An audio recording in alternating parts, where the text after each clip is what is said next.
Since the year 1988, December the 1st marks World AIDS Day, dedicated to raising awareness about the AIDS epidemic and remembering those who lost their lives to the illness.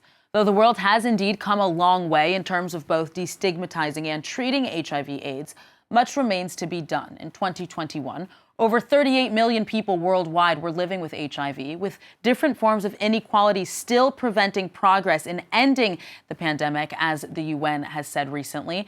So for more, Assistant Public Health Professor at Canada's University of Victoria, Nathan Lachowsky, joins us for Perspective. Good morning. Thank you for joining us. Thanks so much for having me. Well, I'd like to start with the positives. Can you just kind of give us a rundown on some of the major progress made over the past 5 to 10 years?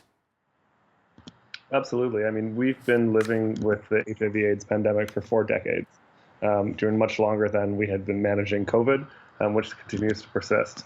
Some of the progress in the last few years has shown real improvements in HIV medications used both for treatment and for prevention, and increasing access to those for people around the globe in many jurisdictions to try and make them affordable and accessible for people to use. So you say access has been increased, but how easy is it for ordinary people, for example, to access antiretroviral therapy, which is now advanced enough to kind of help fight the infection, even sometimes make it undetectable in blood samples? Absolutely. I think during the emergence of undetectable equals untransmissible is a huge win for the HIV movement. It means that someone living with HIV who is receiving treatment and has a suppressed viral load cannot pass that on to someone else. This is huge for us in terms of prevention. That's an incredible piece. So we want to make sure that message gets out there. The challenge is that not everyone living with HIV has access to these medications. And that really depends on where people are living in the world and what their social circumstances are and how their governments support during payment of HIV treatment medications. And ultimately, everyone living with HIV deserves these medications. These are medications that can save someone's life that should be in the hands of everyone who needs them. There's also the preventative drug, PrEP. One would think that because it works so well in preventing people from getting the illness, that it would be widely distributed worldwide. What's preventing that? I think this is the question about, really who is going to pay for prevention. And we know that investing in prevention has downstream benefits. And HIV PrEP is absolutely effective. If we were able to get it into the hands of those who are most likely to acquire HIV, we would see a shift in our epidemic. We're still working on getting medications to people who are living with HIV. Getting medications to people who are at risk of acquiring HIV is another effort. And there's been some incredible wins and progress made, again, in some parts of the world. But these PrEP preventive medications are not available to everyone who needs them or wants them. And there are also challenges to sometimes taking a daily pill and having access to that as a form of prevention. And so there are new studies and work being done to create long-acting injectable medication versions that might work for some people that current options of PrEP don't necessarily provide. You have conducted HIV and sexual health research across Canada and New Zealand, if I'm correct, with a focus on gay, bi, queer, cis, and trans men. What are some of the challenges that these communities in particular are facing? Well, we know that gay men and men who have sex with men generally are disproportionately affected by HIV across the world in almost any jurisdiction. And as a group in the North American context, that still continues to be one of the groups most heavily impacted. There's been a lot of progress made to try and increase access to prevention, to increase knowledge. Some of the work that we've done is really trying to think about the history of HIV/AIDS. And as we have new generations of young gay, queer men who are growing up, making sure that they know their history and learn the history of what has happened in the HIV response, because it's not something that we're going to resolve in the next year or two, but it is something that if we know our history, that will help us do better in terms of prevention, treatment, and people's well-being.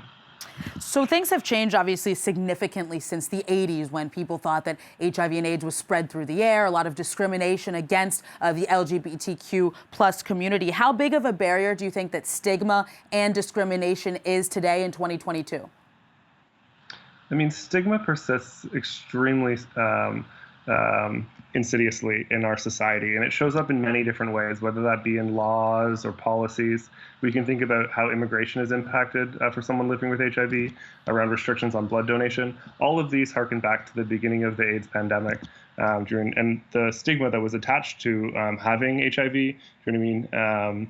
And that stigma, even though we've made progress on treatments and medications and prevention, stigma in many ways remains. And it's one of the reasons why people don't access healthcare, why they're provided inadequate healthcare in relation to living with HIV. And so we know that it's something that we need to address. And from our history, we know that activism was a really important part of raising awareness and destigmatizing the reality by making it human again. During people who are living with HIV, we'll often quote the numbers of the millions of folks who are living with HIV. All of those are individual people.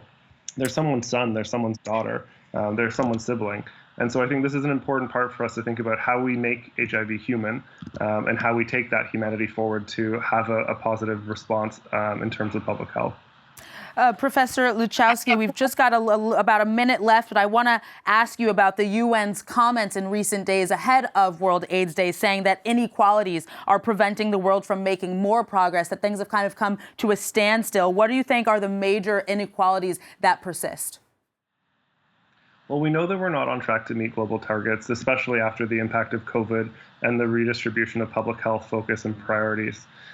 During some of the key inequalities that we experience and the inequities that we see relate to gender and patriarchy, racism, homophobia, transphobia, during the war on drugs and the toxic drug supply epidemic that we're managing. All of this really speaks to the need that we need to make sure that we take community-based approaches where the people who are most affected are the ones who are having their voices lifted up and really leading our response. And I think the ways in which we invest in communities who are impacted is incredibly important for us to be able to really turn the corner on this pandemic. Professor Nathan Lachowsky, with that, thank you very much for all of that vital information and for your work.